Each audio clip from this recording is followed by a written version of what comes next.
mid-1990s, a gang of professional bank robbers raided cities across 7 states. Disguises and speed protected their identity from cameras and the police. They stole hundreds of thousands of dollars, always leaving a bomb to terrorize their victims. With no leads and little evidence, the FBI had to find the bandits before someone got killed.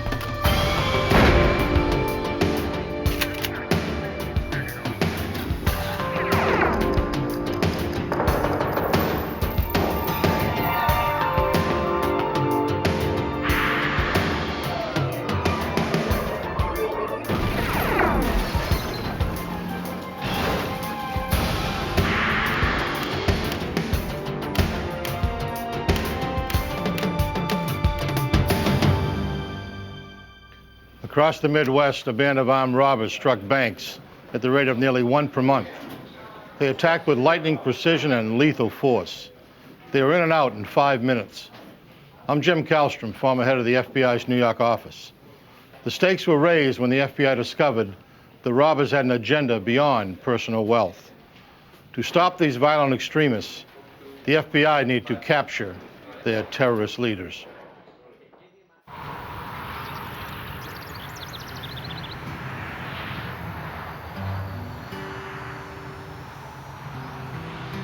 In 1994, the citizens of Ames, Iowa enjoyed the peaceful life provided by a small college town. Many newcomers had moved to Ames because of the area's low crime rate. On January 25th at 10:30 in the morning, 2 men entered a bank in town. All right, this is a robbery! Everybody down on the floor! Down, down, down on the ground! Down, get on the floor! They wore ski masks and held semi-automatic pistols. They ordered everyone to the floor. The teller managed to set off a silent alarm without being seen. The FBI office in nearby Des Moines was alerted to the robbery in progress. The agency had primary investigative jurisdiction in crimes involving federally insured money. Agents immediately responded, but they were 30 miles away from the bank.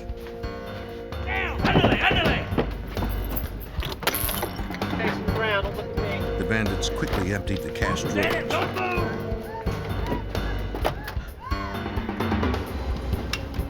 Don't look at me, face the ground. One of them pulled out what appeared to be a bomb. He warned that no one should move for 5 minutes or it would explode.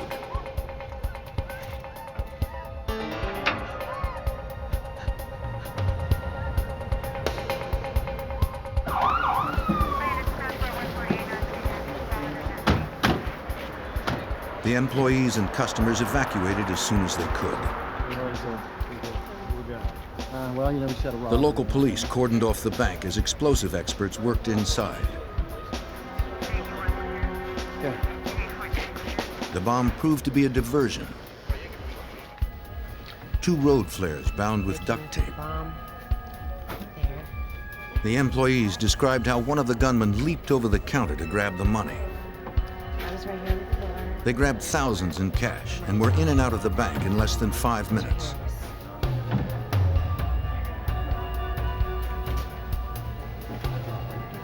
Agents interviewed the witnesses. So did you guys want to add anything else? They said the gunmen sometimes used Spanish when talking to each other. The security camera provided photographs of the robbery.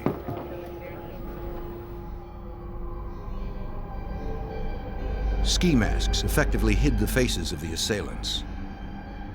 But investigators had images of their disguises and their weapons. 9mm semi-automatics. Because the perpetrators wore gloves, they did not leave any fingerprints. Detectives used electrostatic tape to recover a footprint from the counter. The precautions taken by the bandits had effectively obscured their identities. Special Agent Ken Moore of the Des Moines, Iowa FBI field office was immediately concerned that they were dealing with dangerous professionals. Now, most bank robbers try to enter banks as quietly as possible, go up to one teller counter. and proceed to rob the bank and then leave as quietly as they can.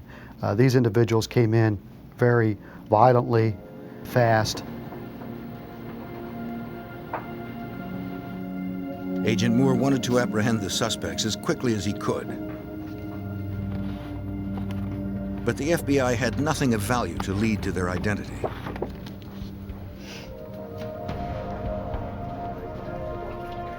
Several weeks later, a communique came into the Des Moines office. It alerted area FBI of a February 15th bank robbery in Davenport, Iowa. Agents contacted the Davenport office to see if the incident might be related. Hello? Yes, well, I think we're working on The agent described two gunmen wearing ski masks and black overcoats that had invaded a Davenport bank. The thieves used the same Spanish phrases as the Des Moines bandits. They also hopped over the counter to empty the cash drawers. There was one significant difference. This time, the bandits left a real explosive, a pipe bomb instead of a fake. Fortunately, the detonator was missing. Disarming it had slowed down the investigation. What that device does is it requires more manpower that could be out conducting an active investigation. Instead, they're at the bank making sure things are safe. Investigators believed that the similarities between the incidents were more than coincidental. After the Davenport bank robbery, we realized that the same individuals were responsible for both bank robberies, and this was our first connection to possible serial bank robbers. Okay. See you later. Have a good night. In the next 4 months, Cincinnati, Green Bay, and Kansas City suffered similar crimes. There appeared to be a pattern of their robberies. There appeared to be two regions where they were robbing banks, the Midwest region as well as the Ohio region. We were trying to logically connect those two regions and why banks were being robbed that way. The robberies occurred between 10 and 11 in the morning when banks were less populated. Each time, the bandits were out in less than 5 minutes, always leaving an inert bomb as they fled. The wide geographic spread of targets made their next moves impossible to predict. I'll get back with you.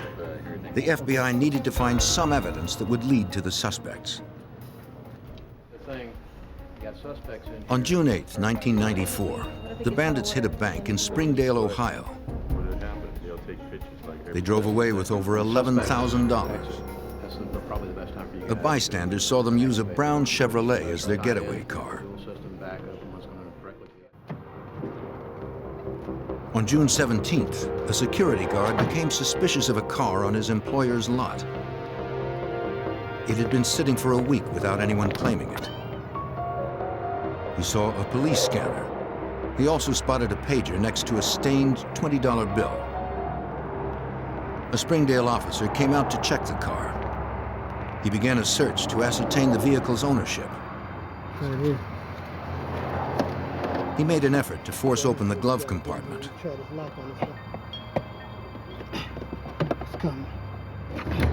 A grenade tumbled out. The hand grenade turned out to be another inert explosive, but its presence linked the car to the bank robbery. Agents used the car's serial numbers to track down the dealership where it had been sold. They talked to the salesman who had handled the deal. The sale had been made less than 2 weeks earlier, but he couldn't give a description of the buyer. The dead ends left investigators feeling the pressure.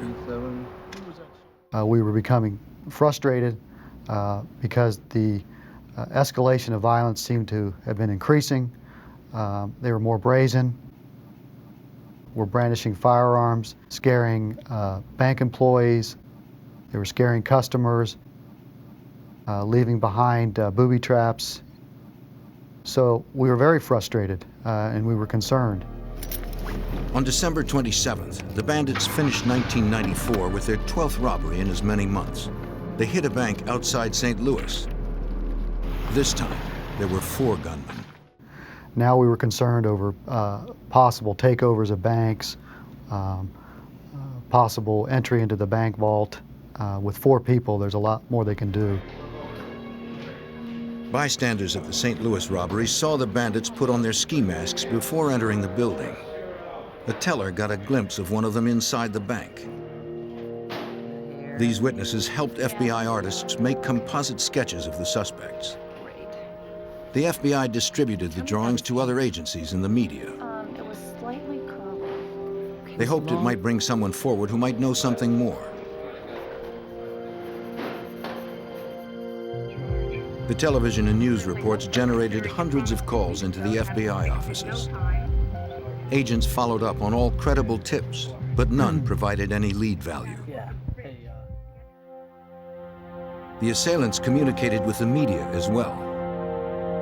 They sent letters and cartoons to newspapers. The correspondents ridiculed federal agents and their attempts to catch them. In one letter, the gang dubbed themselves the Midwestern Bank Bandits.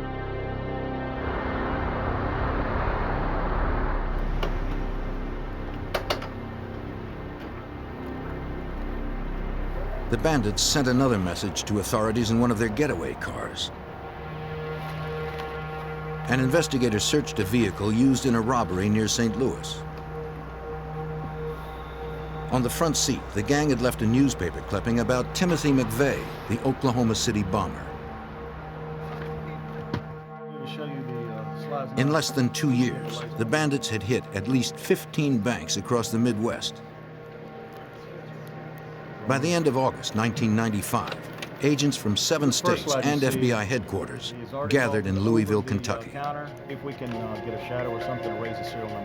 All the offices were now working together to identify and apprehend the suspects. All information and leads were to be channeled through a single office, then distributed to the others. Right, we'll work on that. See if we can't raise the serial number or something off it. Special Agent Moore in Des Moines served as the point man. The meeting also resulted in all case agents going back to their office, reviewing all files to see if there's anything they may have missed or anything of lead value that might assist us in identifying the suspects. Supervisory Special Agent David Welker found a phone tip that came into his Cincinnati office after a June 1994 robbery. The informant had named 2 men as the leaders of the Midwestern Bank Bandits, Peter Langan and Richard Guthrie. Well, you determined at the time that they had criminal backgrounds, that as we set out our leads, that they had been arrested in Georgia for the robbery of a Pizza Hut. And then we found also at the time that the U.S. Secret Service had looked at Langan as a result of threats made to the president. At the arrest, police seized semi-automatic guns and grenades, weapons similar to those used by the bank bandits. The suspects served a brief prison sentence before being released.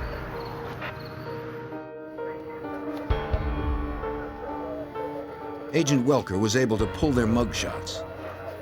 He compared the photographs with the artist's sketches made after the St. Louis robberies.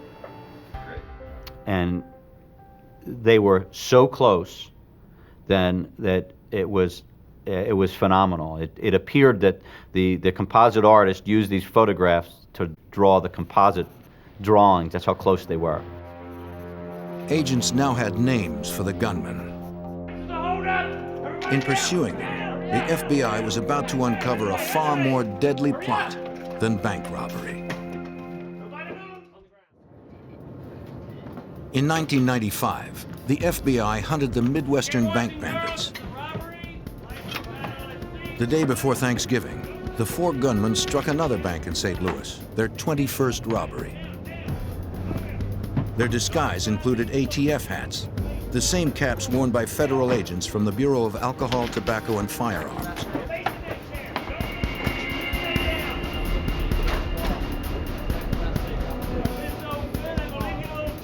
They also left their signature pipe bomb.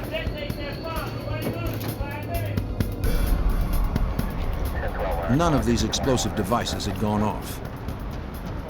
they had either been inert or lacking detonators. By now, agents knew how to defuse the bombs themselves. They weren't going to let the ruse slow the investigation down anymore. Supervisory Special Agent David Welker of the Cincinnati office had names for two of the bandits. But Peter Langan and Richard Guthrie were living underground, surfacing only when they struck another bank. Clearly, we've identified the right people. We're trying to develop as much information about these people and their contacts as possible. But the best part about it is we have leads to follow. In the intervening months, the informant who had provided the names had moved from Ohio. The first set of robberies to tear gas Canister. Special Agent Ed Woods of the Cincinnati FBI field office tracked the informant to Georgia, where he lived with his new wife and child. This fella had been an associate of Langan and Guthrie in the past, had removed himself from that lifestyle and was starting a new life for himself. And I think he was ready to put all that behind him. So when I interviewed him, he cooperated fully. I need to ask you a few questions. The informant had met Langan in 1991 at a white supremacist rally. The Bible says, thou shalt not covet thy neighbor's wife and the black neighbor's widow. They shared similar beliefs about race and government. Make some sacrifices. Don't need it. Don't need it. A year later, Langan proclaimed his intention to form the Aryan Republican Army. It was going to start a revolution against Washington and its federal agencies like the FBI and ATF. It's your tax money they're taking. Langan had been inspired by the Order, an established terrorist group. I mean, you know what I'm saying? You're breaking your back.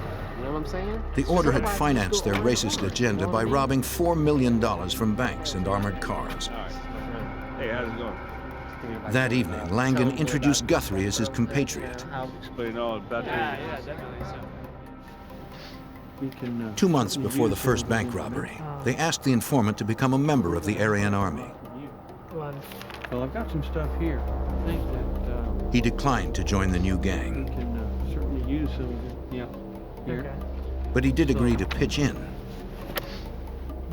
What we got from this cooperating witness was the scope of their activities, the surgical planning for their bank robbery activities, the fact that now we learned for the first time that their activities aren't just bank robbery and criminal matters. It relates to white supremacy.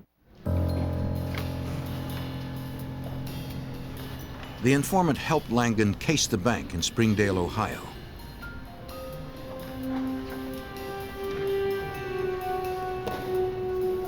But before that June 1994 robbery, the informant had a change of heart and cut himself off from the bandits. Sometimes, things like that. He had participated enough to be charged as an I need you accomplice. to help as we go on here. The FBI promised not to prosecute him if he assisted. That'll do for right now. They were ready to make a appreciate it. deal to capture Langan and Guthrie. Once we determined that they had broken off other white supremacist organizations to form their own, it certainly ratcheted the investigation up just another notch. Agent Welker suspected it was only a matter of time before the Midwestern bank bandits turned their racial prejudice into violence. The gang was back in Cincinnati, hitting another bank in December 1995. During their escape, one of the bandits bumped into a teenager. The gunman demanded her purse. She refused to comply.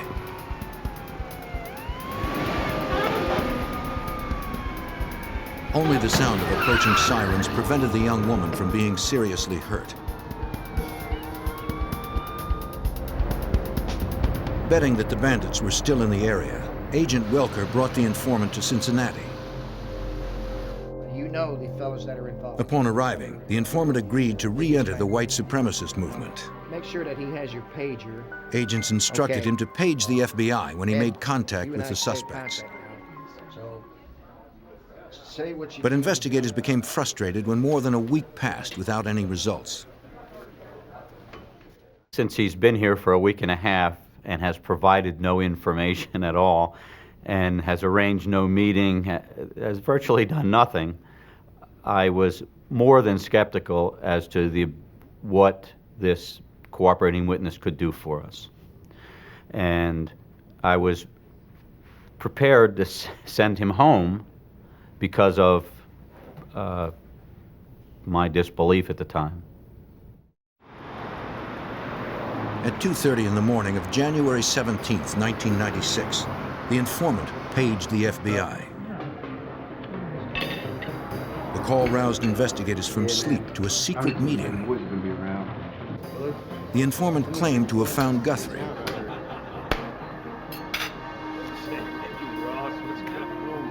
He was finishing dinner with a friend when Guthrie unexpectedly showed up. The informant invented a reason for being in Cincinnati and engaged the suspect in small talk. Got a minute, I can talk to you outside. Sure, come on. Hey, you got a minute? Guthrie invited him out to his van to continue the conversation in private. Enjoy your chilling.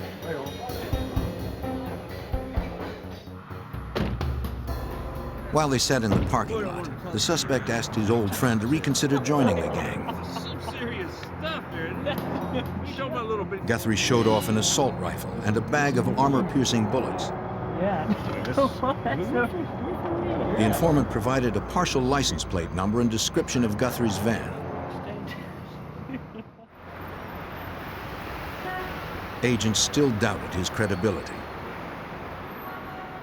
So I had Agent Woods arrange to have the cooperating witness in the FBI office at 4 o'clock on Sunday afternoon. I didn't want him to know why he was there. I just wanted him to be there. And then I arranged for my division's polygraph examiner to be there, and I wanted the polygraph of him. I wanted to make sure that what he was telling us was true.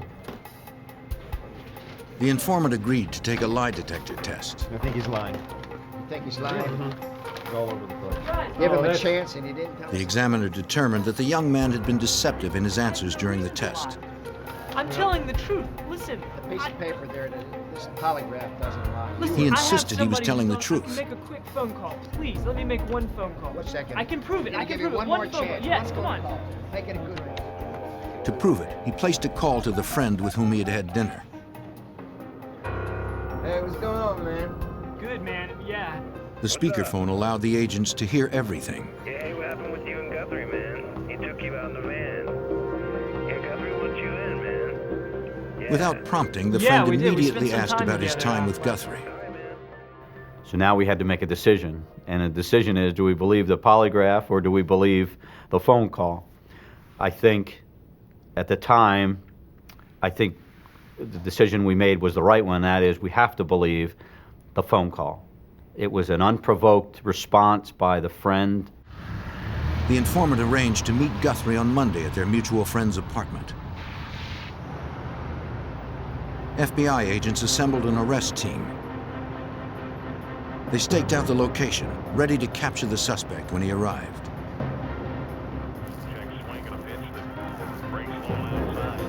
The informant waited inside the apartment.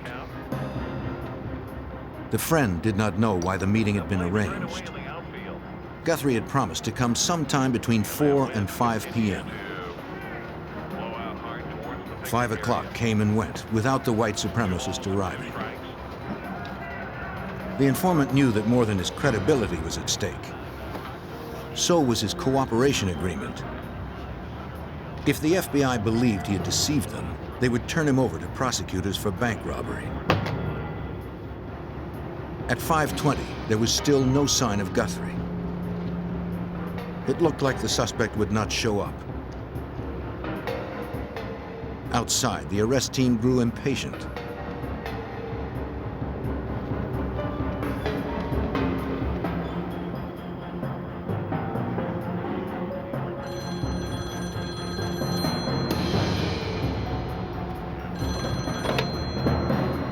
Hey, what's up?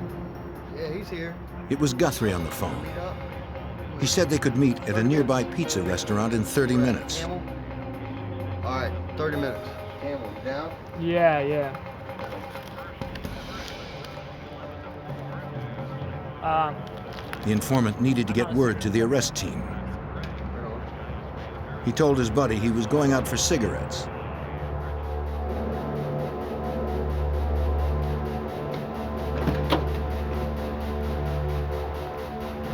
Hey, I'm sorry about the delay. Everything's taken care of, though. The informant told the agents about the call. Yeah. The meeting's been changed just a little bit. We're meeting just a little bit up the road. Everything's still fine, though, okay? I think he's telling us the truth. I hope he is. Otherwise, he's going to jail. Okay, guys. They alerted the SWAT team to the new location. Several cars set out for the pizza parlor. The agents could not help but wonder if this was the location or just another diversion. Along the way, traffic separated the arrest team. One agent was passing a convenience store parking lot when he spotted Guthrie.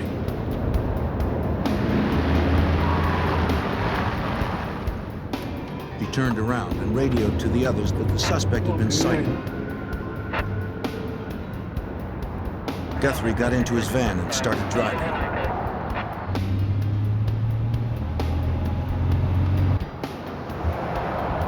The agent stayed on the van's tail, hoping the rest of the team would catch up. He was alone, following a suspect considered highly dangerous. But he was determined not to let Richard Guthrie get away. In January 1996, the FBI pursued Richard Guthrie. The suspect was wanted for 22 bank robberies. An agent separated from the arrest team had spotted the suspect at a Cincinnati parking lot and began tailing his van. He reported by radio his progress to the others. You got him in a cul-de-sac. Where are you? Guthrie noticed that he was being followed.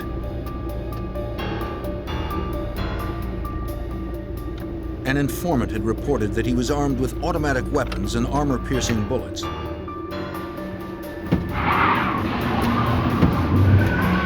The suspect tried to lose his tail.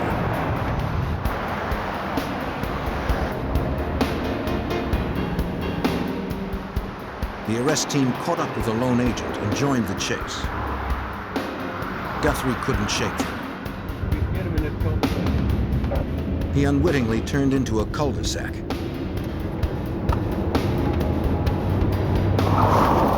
Trapped, he abandoned his van. Agent Ed Wood sprinted right behind. He caught up to the gunman. It was almost as if it was in slow motion where like you could almost read his mind, what he's thinking. He's thinking, I believe, is this it? Is this the last standoff of this white supremacist? And quite frankly, what I expected him to do was to turn and start firing. Guthrie came to a riverbank. He had no escape. Agents boxed him in. I've been in law enforcement for over 20 years, and I've never seen a look on a face like Guthrie's at that time. And Guthrie, as he was looking at us, he was deciding whether he wanted to die right then. He was deciding whether he wanted to pull a gun and take on everybody who was standing there.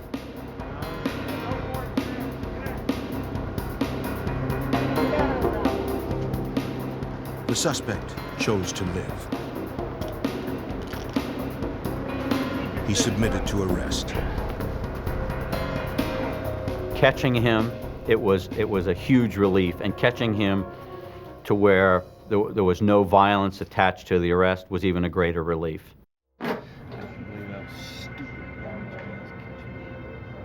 Once in custody, Guthrie began talking. Banks around the Midwest. He told investigators how he stayed in touch with the other primary suspect, Peter Langan. What were their names? What are these numbers right here? The friends used coded voicemails to contact one another. He handed over his pager and PIN number. Now, how about this one right here? He claimed his next meeting with Langan was to be in Indianapolis. John, did you get that? Guthrie's lawyer made an agreement with the FBI. For later consideration in sentencing, they could take the suspect with them to use as bait. Under the arrangement, the accompanying agents weren't allowed to question Guthrie about his crimes. Agent Welker sought another way to ply information from the bandits' leader. I assigned 2 agents to guard him. One agent is a former Harrier pilot in the Marine Corps, and the other is our principal firearms instructor. And of course, over a 2-day period, there was a lot of discussion going on. I was well aware that Guthrie had an interest in flying, and he had a keen interest in weapons.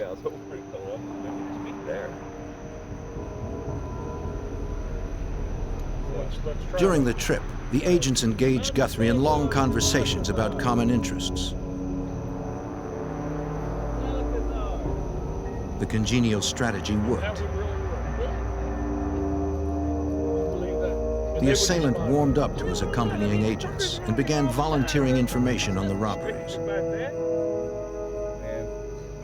Guthrie admitted that he had lied to investigators. His rendezvous was really supposed to take place in Columbus, Ohio, not Indianapolis, where the investigators had taken him. 2709 control. He gave them the address of a safe house. He told them Langan was heavily armed. He would not come out without a fight. An FBI arrest team assembled the next morning in Columbus. Langan's van was parked next to the duplex Guthrie had described.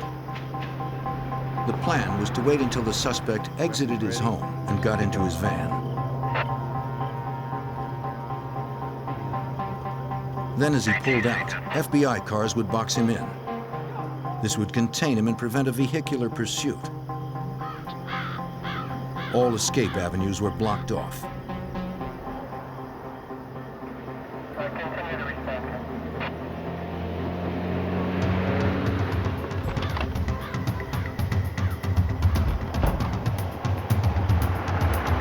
At 9:30 a.m., Langan left the duplex carrying a canvas bag.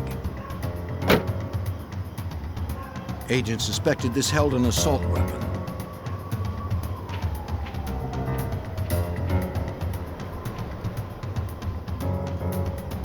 He got into his van, but failed to start the engine.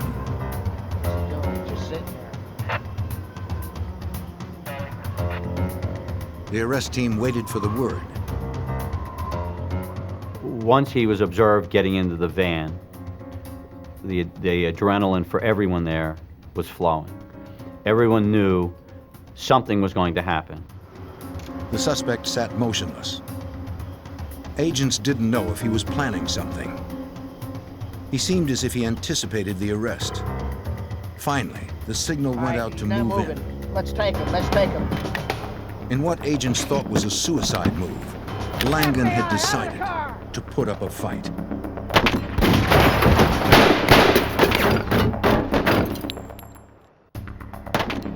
On January 18th, 1996, the suspected leader of 22 bank robberies decided to shoot it out with an FBI SWAT team.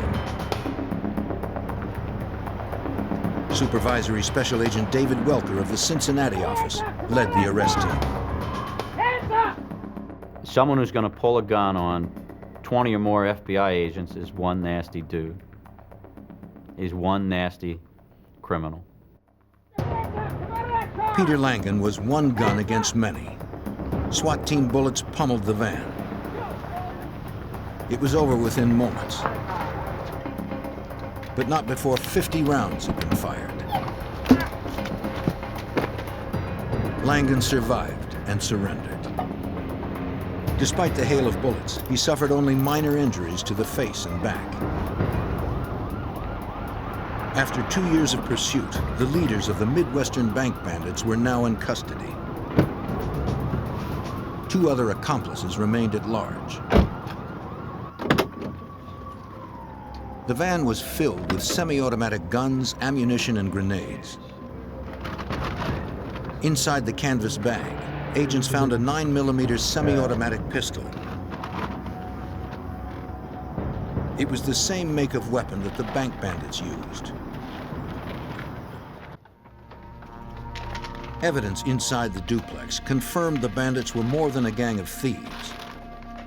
The house contained an armory big enough to equip a small cadre of terrorists.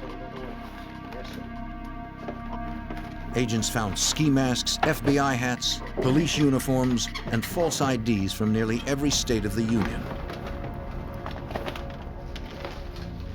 Books and literature detailed the gang's creed of militant hate. I'm Commander Pedro. Investigators discovered a tape among the propaganda.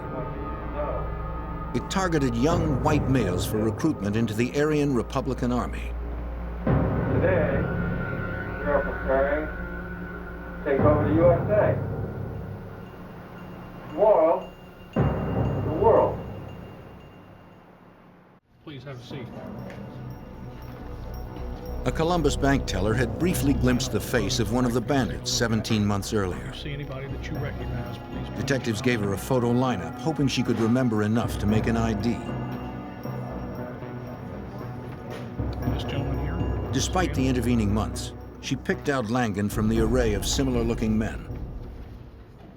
Bank and robbing it. I mean, While Langan refused to cooperate, Guthrie agreed to tell all he knew. I don't know. Agents debriefed him 10 hours a day for 10 straight days. And how many accomplices did you have? He could recall all the places, times, and dates.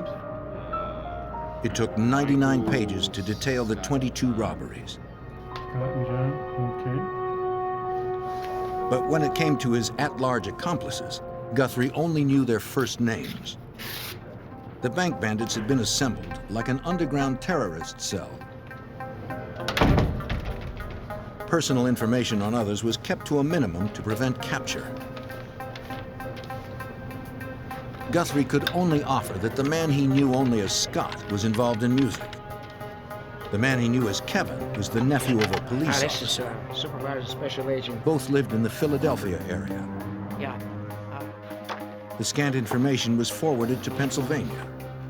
Special Agent Joe Hendrickson of the Philadelphia FBI field office was initially overwhelmed by the request. There was no hope of finding these people with that information.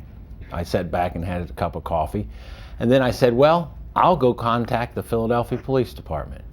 And there's a possibility that maybe their personnel records indicate nephews, but I was in much doubt that that type of record existed, because I know that in my outfit, I did not list nieces and nephews in my personnel file.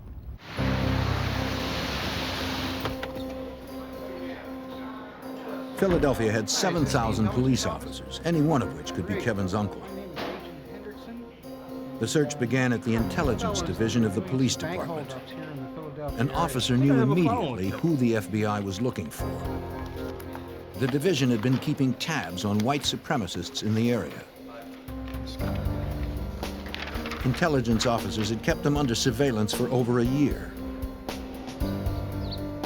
Officers often spotted them meeting on a farm belonging to Mark Thomas. Over the years, the Philadelphia Police Department had been taking down tags at various rallies and so forth. And at some point in time, they took down a tag, ran the tag, and it came out to Kevin McCarthy. And then they said, you know, we've got a lieutenant here that has that name. They contacted him, and lo and behold, they found out that Kevin McCarthy was attending Aryan Nation rallies.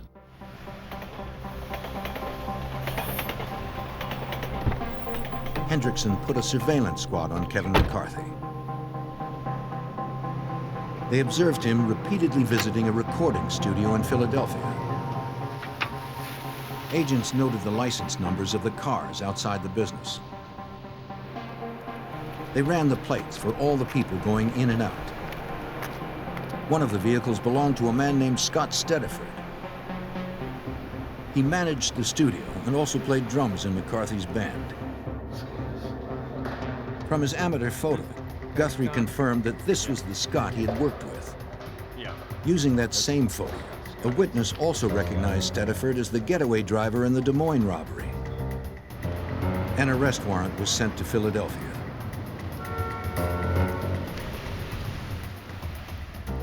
The studio presented too many risks for officers to invade en force. Agents could not be sure who was inside and what weapons might be hidden. They didn't want another shootout. We're writing it for my mom, actually, and these are the lyrics I came up with. And Two undercover agents posed as father and daughter. Yeah, Dad, does that work for now? The female agent asked Stediford about the cost of studio time. She claimed she wanted to record a song for her mother.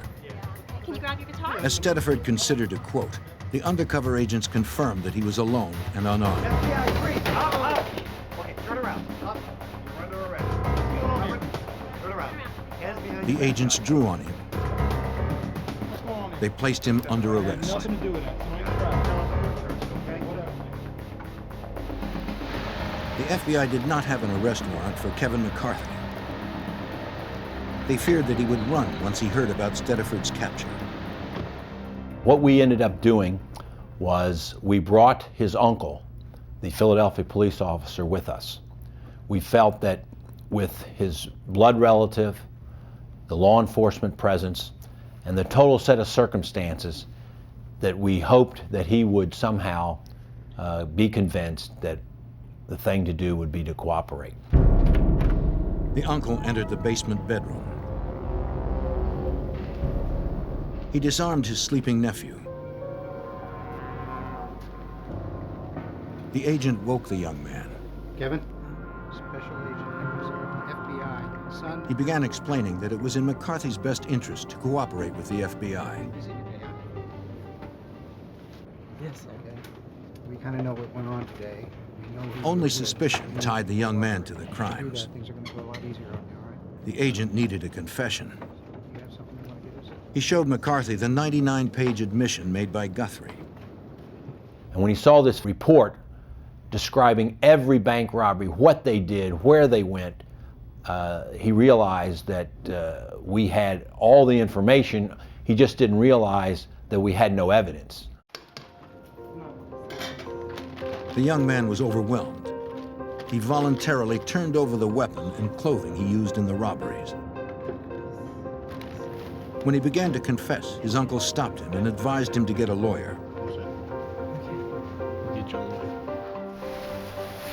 With all the suspects now in custody, agents considered their investigation wrapped up. On July 3, 1996, Richard Guthrie pleaded guilty to 19 bank robberies. He agreed to testify against his accomplices. With his cooperation, prosecutors considered their case airtight.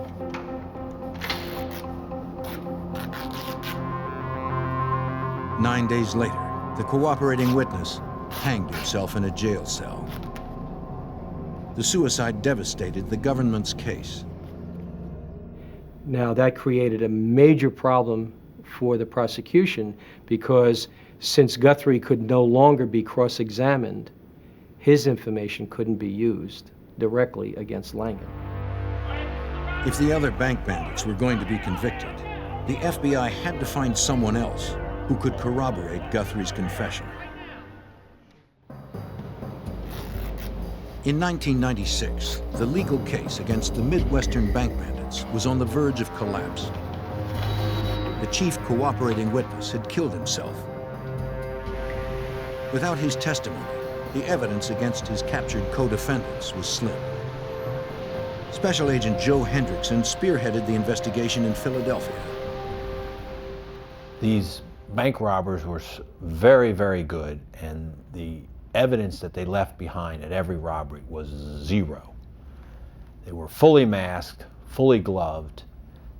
Their weapons were untraceable. Hendrickson helped convince Kevin McCarthy to plead guilty and turn state's witness. But prosecutors needed more than one cooperating felon to convict the others. Investigators focused on the man who had steered suspects into the Aryan Republican Army. Mark Thomas had turned Scott Stediford and Kevin McCarthy into outlaws. Thomas edited a newsletter and webpage for white supremacists. His literature and videos had swayed many young men into racist and anti-government organizations.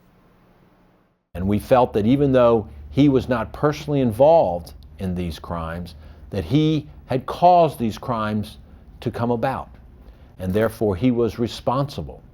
And based on conspiracy laws, we felt that it was quite possible to go after him for conspiring to commit bank robbery. The FBI made weekly contact with Thomas at his Pennsylvania farm. I want to ask you some questions. They wanted to know about his activities, but more importantly, they wanted to keep pressure on him. 15 years. 15 years. You live here alone? You know, I've had about enough of you guys coming over and messing with me. They made it clear that they suspected him and weren't going away.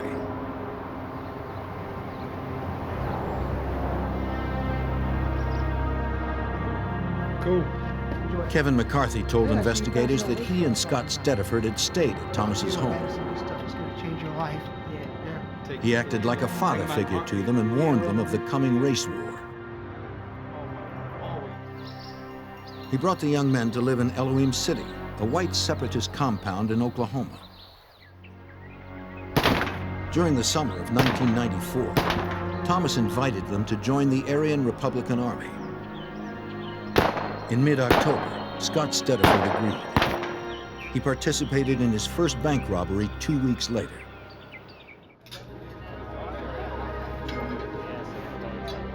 On November 13th, Thomas drove Kevin McCarthy to Arkansas for an introduction to Langan and Guthrie. The teenager heard them boast of successfully robbing banks throughout the Midwest. The 17-year-old joined up. We found a better way to do it, Scott. Agents also learned from McCarthy that Thomas took $100 in stolen money for the start of an Aryan war chest. Over the months of contact, agents caught Thomas in several lies about his activities. This is my farm, and I don't need you on my farm, you know? So, They took what they had to U.S. prosecutors. okay. I'm doing what he says. The United States Attorney's Office decided that based on the cooperating witnesses' testimony, we were going to arrest him. Even though it was a very slim case, it was a close call, as the United States Attorney's Office would say, but we're going to put out an arrest warrant for him. Thomas heard that the FBI was going to pick him up on a charge of conspiracy. He agreed to surrender after calling the media to witness the event. He told the press their presence prevented his assassination. Thomas pleaded not guilty at his arraignment hearing on February 4th, 1997. No comment. He asked to meet with the FBI the next day. That's where Mark Thomas caved. He signed a 7-page plea agreement that corroborated Kevin McCarthy's confession. The government's case was now solid. This was the biggest surprise of anyone's involved in the case. The idea that the head of the movement, after one day in prison, would decide to completely cooperate was just unfathomable. But apparently our pressure over the 6 months of continually talking to him, and then the one night in prison, was enough for him to decide that he had been completely wrong in his ideals and that he wanted to, as he said, get right with God. Mark Thomas was sentenced to 9.5 years in prison. Peter Langan was convicted on bank robbery and gun charges.